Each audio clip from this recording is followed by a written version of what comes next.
Ukuran penyebaran data.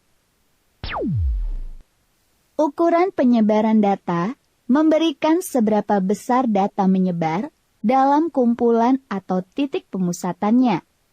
Pada subbab ini, kita hanya membahas range atau jangkauan, kuartil, dan jangkauan interkuartil. Jangkauan. Jangkauan suatu data adalah selisih datum terbesar dengan datum terkecil. Umumnya, jangkauan disimbolkan dengan huruf J.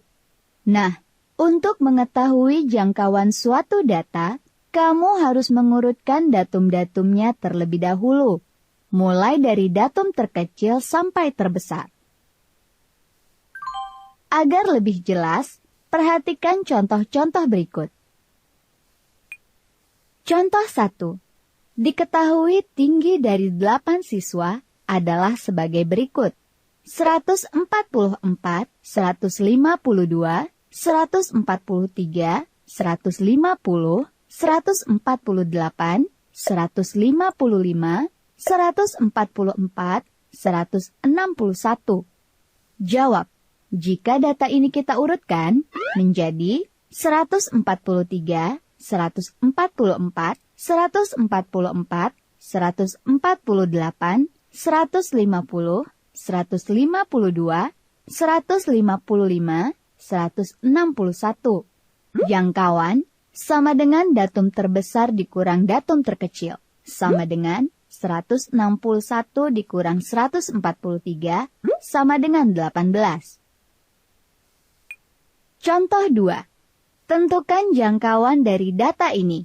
13, 11, 14, 11, 13, 15, 21, 10. Jawab.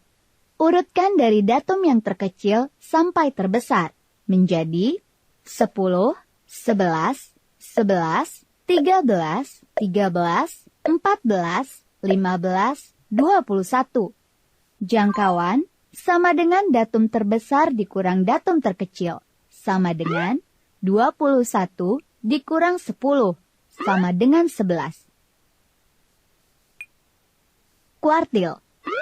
Bila suatu data diurutkan dari data yang terkecil sampai yang terbesar, kemudian dibagi menjadi 4 bagian yang sama, maka data yang terletak pada 1/4 bagian pertama dinamakan kuartil pertama, atau kuartil bawah atau Q1. Data yang terletak pada 1/2 bagian dari kumpulan data dinamakan kuartil kedua atau kuartil tengah atau Q2. Dan data yang terletak pada 1/4 bagian dari kumpulan data itu dinamakan kuartil ketiga atau kuartil atas atau Q3. Cara menentukan kuartil adalah sebagai berikut. 1. Urutkan data dari datum terkecil sampai datum terbesar. 2. Tentukan Q2 atau median. 3. Tentukan Q1 dengan membagi data di bawah kuartil kedua menjadi 2 bagian yang sama besar. 4. Tentukan Q3 dengan membagi data di atas Q2 menjadi 2 bagian yang sama besar. Untuk lebih jelasnya, perhatikan contoh-contoh berikut. Contoh 1. Tentukan kuartil pertama, kedua, dan ketiga dari data-data berikut ini. A. 1, 1, 3, 3, 6, 7, 7, 9, 10. B. 8, 6, 12, 14, 10, 15, 5, 4. Jawab. A. Karena data telah berurut dari yang terkecil hingga terbesar, maka kita cari median atau kuartil keduanya. Lalu, untuk mendapatkan kuartil pertama, bagi data di bawah kuartil kedua menjadi bagian yang sama besar. Dan untuk menentukan kuartil ketiga, bagi data di atas kuartil kedua menjadi bagian yang sama besar. Jadi, diperoleh besar kuartil pertama, yaitu 1 ditambah 3 dibagi 2, sama dengan 2. Besar kuartil kedua adalah 6. Dan besar kuartil ketiga yaitu 7 ditambah 9 dibagi 2 sama dengan 8. B. Urutkan data terlebih dahulu dari data yang terkecil sampai data terbesar.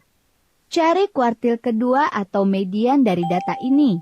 Lalu, tentukan kuartil pertama dengan membagi data di bawah kuartil kedua menjadi bagian yang sama besar. Begitu pula untuk menentukan kuartil ketiga. Data di atas kuartil kedua, kita bagi menjadi bagian yang sama besar. Nah, karena ketiga kuartil ini nilainya belum jelas, maka untuk mencari nilai kuartil pertama, caranya 5 ditambah 6 dibagi 2 sama dengan 5,5. Kuartil kedua diperoleh dari 8 ditambah 10 dibagi 2 sama dengan 9. Dan kuartil ketiga sama dengan 12 ditambah 14 dibagi 2 sama dengan 13. Jangkauan interkuartil.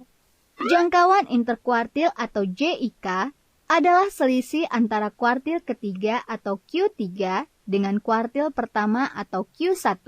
Seperti contoh-contoh sebelumnya. Contoh pertama pada contoh sebelumnya. Kuartil pertama adalah 2, kuartil kedua adalah 6, dan kuartil ketiga adalah 8. Maka, jangkauan interkuartilnya adalah kuartil ketiga dikurang kuartil pertama, atau 8 dikurang 2 sama dengan 6. Contoh 2 pada contoh sebelumnya. Dengan kuartil pertama sama dengan 5,5, kuartil kedua sama dengan 9, dan kuartil ketiga sama dengan 13. Maka, jangkauan interkuartilnya sama dengan kuartil ketiga dikurang kuartil pertama, sama dengan 13 dikurang 5,5, sama dengan 7,5. Selain jangkauan interkuartil, ada lagi istilah simpangan kuartil atau jangkauan semi-interkuartil dengan simbolnya QD, yaitu setengah dari jangkauan interkuartil yang dirumuskan, simpangan kuartil sama dengan 1/2 dikali selisih kuartil ketiga dan kuartil pertama, seperti contoh jangkauan interkuartil sebelumnya. Contoh 1 dari nilai jangkauan interkuartil sebelumnya, maka simpangan kuartil sama dengan 1/2 dikali selisih Q3 dan Q1 sama dengan 1/2 dikali selisih 8 dan 2. Sama dengan 1/2 dikali 6, sama dengan 3. Contoh 2 dari nilai jangkauan interkuartil sebelumnya, maka simpangan kuartil sama dengan 1/2 dikali selisih Q3 dan Q1, sama dengan 1/2 dikali selisih 13 dan 5,5, sama dengan 3,75.